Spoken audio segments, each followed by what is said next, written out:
আসসালামু আলাইকুম সম্মানিত দর্শক, আশা করি সবাই ভালো আছেন। দেশে এবং প্রবাসে যে যেখান থেকে দেখছেন সকলের সুস্বাস্থ্য কামনা করে আজকের পর্বটি শুরু করছি। আমাদের আজকের পর্বের বিষয় বিএস বা বিআরএস খতিয়ান অনুযায়ী জমির মালিকানা দাবি করা কতটুকু যৌক্তিক। বিএস রেকর্ডে যদি ভুলবশত আপনার নামে জমি চলে আসে কিংবা অন্য কারো সম্পত্তি আপনার নামে বিএস রেকর্ড হয়ে গিয়ে থাকে, তাহলে আপনার কাছে যদি যথোপযুক্ত কোনো ডকুমেন্টস দলিলপত্র না থাকে, তাহলে আপনি উক্ত জমিটির বিএস রেকর্ড অনুযায়ী মালিকানা দাবি করতে পারবেন না।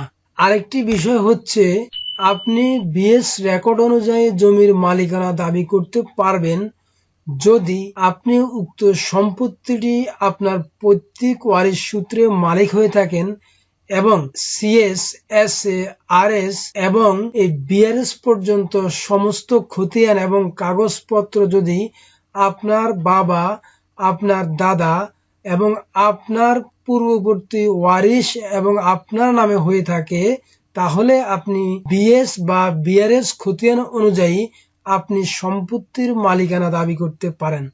অন্য কারো সম্পত্তি, অন্য কারো জমি ভুলবশত বা অন্য কোনো ওয়েতে, অন্য কোনো মাধ্যমে যেভাবেই হোক আপনার নামে রেকর্ডভুক্ত হয়ে গিয়েছে, তাহলে আপনি উক্ত সম্পত্তির মালিকানা দাবি করতে পারেন না।